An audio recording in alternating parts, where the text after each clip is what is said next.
So Polish Foreign Minister Sikorski tells Putin at the UN, you've been warned.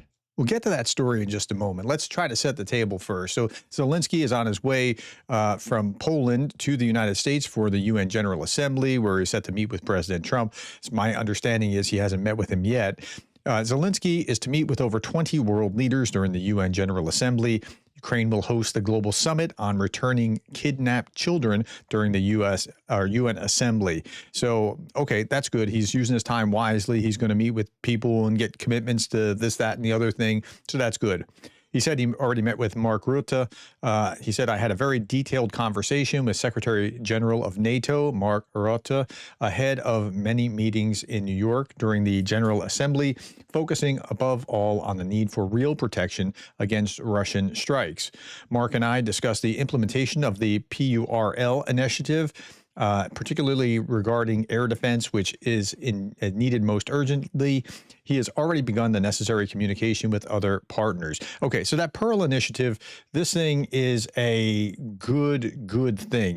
They've been able to buy $1 billion worth of stuff through NATO for Ukraine from the U.S. It's not donated, but it is bought, and they're getting them what they need one way or the other. Okay, the West won't take Russian threats seriously, says Marko Mihkelson.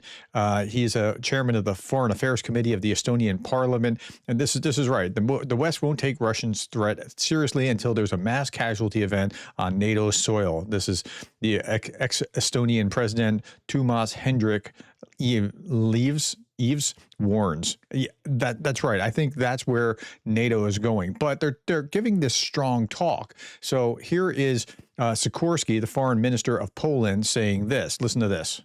I have only one request to the Russian government. If another missile or aircraft enters our space without permission, deliberately or by mistake, and gets shot down and the wreckage falls on NATO territory, please don't come here to whine about it. You have been warned. Thank you. Listen to this again. NATO territory, please don't come here to whine about it. You have been warned. So he's saying, we're going to do this. Don't come to the UN and whine about something getting shot down if it comes back over our airspace.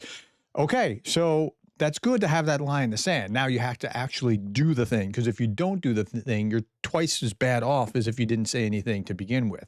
So we'll see how that plays out over time. Meanwhile, Ukraine's foreign minister is meeting with his Slovak counterpart, the foreign minister of Slovakia. UN General Assembly in New York. Talks focus on Europe's future security architecture, defense cooperation under the SAFE mechanism, and energy security alongside strengthening bilateral relations. This is a good time. So these conferences are good mostly because of what happens on the sidelines. Like that's really where much of the action is. Okay, Gabriel Landsbergis, he's the former foreign minister. Well, there's a lot of foreign ministers today. Foreign minister from Lithuania. And this was actually a really good thought. Now, it doesn't, not about the specifics of what he has to say, but about the concept. So he says, I'm sure there are many ways we could enforce a red line without triggering World War III. Speaking in Kyiv, I recently suggested telling Putin that Ukraine will get tourists to take out launch sites if any Russian drones violate NATO airspace again. Why not? Okay, so of course Putin would push back against that and say, see, they're becoming more militant. They're like, even the suggestion of this is becoming more militant, but that seems to be a pretty fair standard. You don't have to cross into NATO airspace, and if you do, this bad thing that you don't like will happen. And it could be a financial thing, it could be a military thing, it could be a humanitarian thing that's providing some aid, could even be boots on the ground. Now that would really trigger that would really trigger Putin, but I'm pretty sure that if the whole world knows if this happens again, boots on the ground are coming to Ukraine, to a theater near you, then it would be a pretty significant step, and it would be hard for him to say that they're just being militant, although he would still say it. Okay, so Germany plans to put loitering munitions, that's kamikaze drones, on combat duty by the end of the year. Okay, so I'm looking at this and thinking, okay, within Germany or where is that in Ukraine? There are unmanned aerial vehicles with a warhead that can patrol a target area for a long time, wait for an operator's command, or independently detect and strike designated targets. The decision was made in March. Their first combat use is expected by the end of the year. Okay, so that they're getting on track with that. They don't really need this. They need drone interceptors in Germany, because if something kicks off, it's not that they need these drones in Germany. Where they do need these kind of drones is on the front lines guarding NATO and in Ukraine. What they really need there is going to be drone interceptors, because if something kicks off, I mean, it's going to, and missile interceptors, because if something does kick off, that's what they're going to need. Now, at the same time, NATO's new Operation Eastern Sentry aims to strengthen defense after an incursion into Polish airspace, but plans for a drone wall will remain years away. Yeah, that's not a good sign. Like they're just not where they need to be, and they talk tough, but then, okay, both sides have been doing this really weird thing. Like they're talking about things as if talking about it is actually going to fix something, but it's not. Like that alone will not get you where you're trying to go. Okay. New York Times, 17% of the world's tankers are now part of Russia's shadow fleet, helping Moscow dodge sanctions and keeping its oil flowing. Were you aware that the number was that high, 17%? Because that caught me off guard. I thought it was in the single digits, but 17%. So 940 aging vessels operate by using fake insurance, flying flags from third countries, transmitting false location data to hide where they loaded Russian crude oil. The poorly maintained tankers, and that's a big problem, they're poorly maintained, are already causing oil spills across the Black Sea and the Baltic Sea. The EU has blacklisted over 500 shadow fleet ships and plans its 19th sanctions package, but enforcement remains difficult. 500 out of 940? You're at about half. But enforcement remains difficult as vessels continue flag hopping and transferring cargo at sea to hide their identities. The sanctions don't put them out of business, they put them out of legitimate business. So it's almost like bootlegger rum runners from the Prohibition era or something along those lines. It's like that's what these guys are doing, and it's going to be profitable for them. Okay, Politico, U.S. sanctions loophole may help Russia through Belavia. Belavia is this airline in Belarus. So Politico reports that Washington has unintentionally, maybe intentionally, we don't know, unintentionally opened a backdoor for Russia to access banned aircraft parts. By lifting sanctions on Belarusian flag carrier Belavia, a close ally of Moscow, the Trump administration allowed for sales of spare parts for its fleet of 16 aircraft, including 9 Boeings. So they only have 16 aircraft. It'd be interesting to watch how many pieces or parts they import into Belarus. The condition, the parts cannot be used for flights to Russia, Iran, North Korea, Syria, Crimea, or the occupied Donbass. Okay, you can't do that, but like you can't fly to a third country and then from the third country fly into Russia. Of course, that'll be very easy to get around. But since Belarus and Russia share customs-free airspace or customs-free space, experts warn that it's nearly impossible to control where components ultimately end up. Many fear they will be rerouted. Unlike the U.S., the EU keeps strict sanctions on Belavia, banning European operators from servicing it.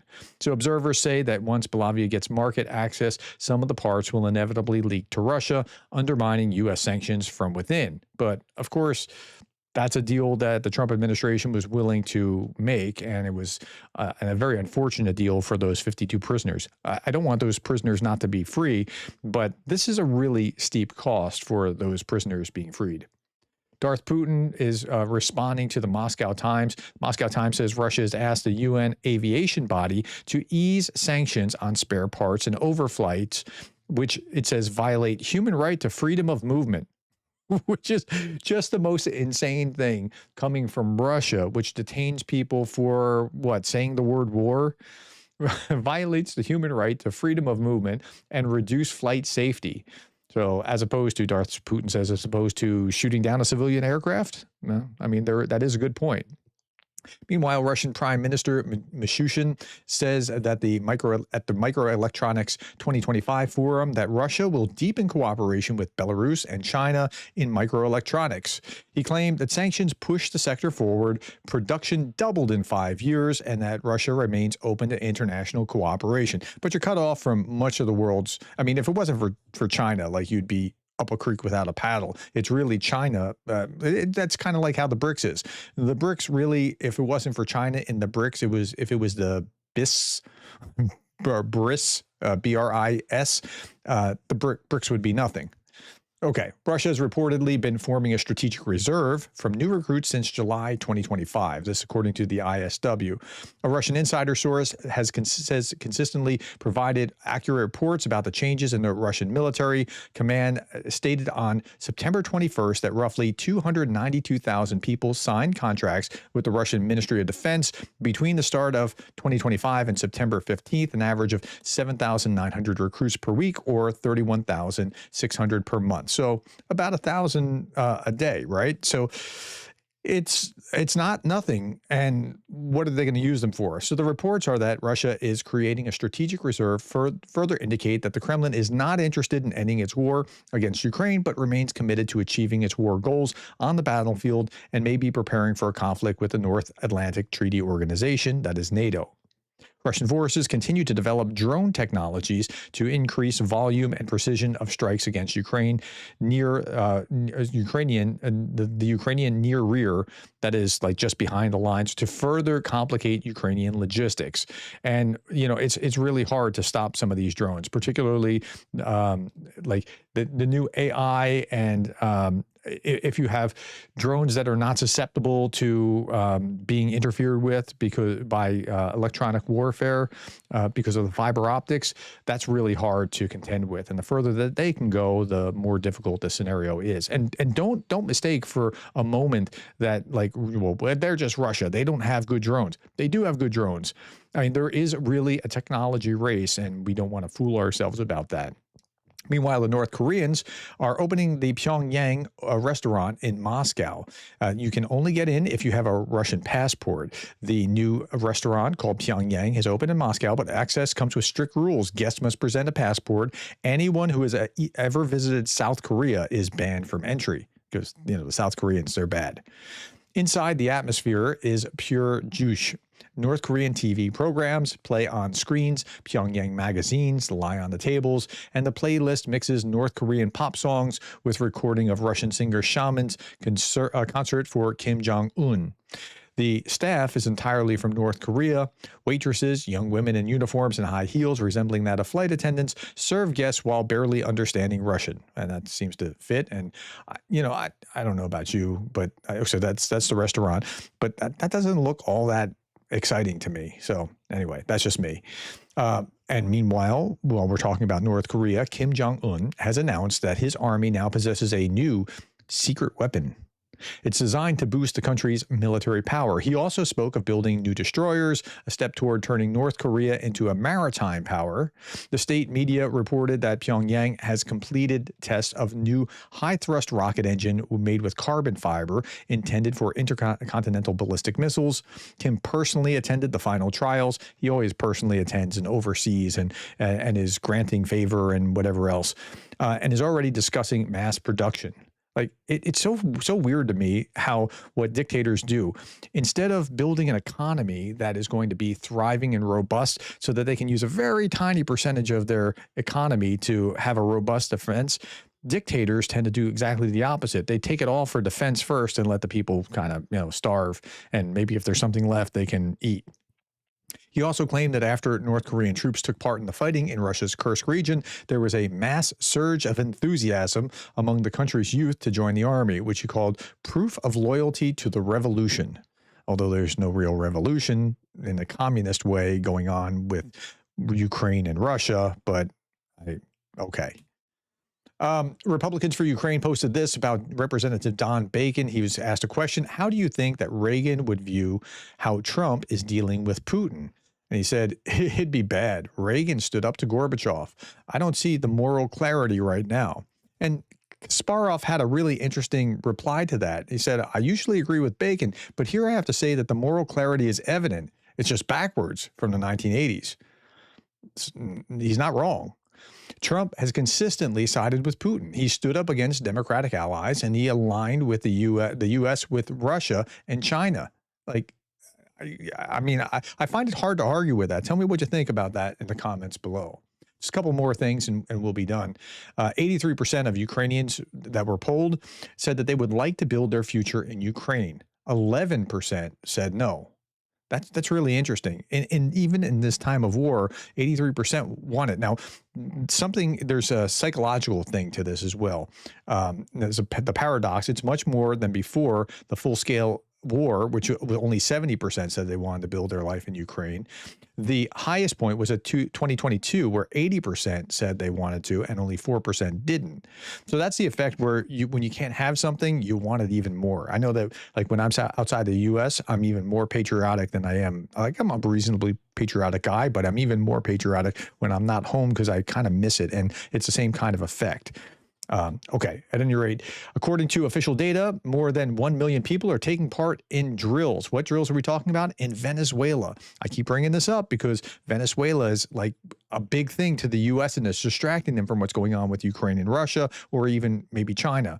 So in Venezuela, amid the threat of a U.S. attack, large-scale military exercises involving civilians have been ongoing for the second week. Again, according to official data, more than 1 million people are taking part in the drills, including 150,000 soldiers and 328,000 civilians and 500,000 government employees. I'm not sure that these are the finest would-be soldiers, but yeah, I mean, Maduro is going to do what he's going to do to protect himself. I mean, this is what James Buchanan, the Nobel laureate, talks about. Is the first thing that politicians want is to preserve their time in power, or preserve their power. And so Maduro is going to do that. I talked about Venezuela just last week. This was 3 days ago with Preston Stewart. And if you haven't seen that, and I know very few of you did comparatively to other things, but you really need to check that video out. Okay. Oh, by the way, since we shot that video, another Venezuelan boat had been sunk by the United States. So again, we're going that trajectory. I can see it, but okay. And this was just interesting stuff. A couple things left and we'll be done.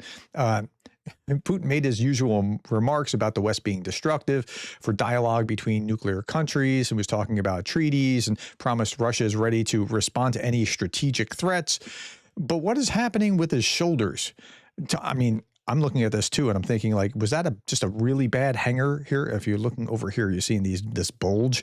Like, is there something under there, or is that a bad hanger? Tell me in the comments what you see. I mean, I've had sweaters that have done that, but that's just kind of strange. And then finally, well, not quite finally, there's two more things to go. Che Ballas posted this. He's on RT and propagandist for Russia and that kind of thing. And I read this and I thought, huh? I destroyed democracy in Ukraine.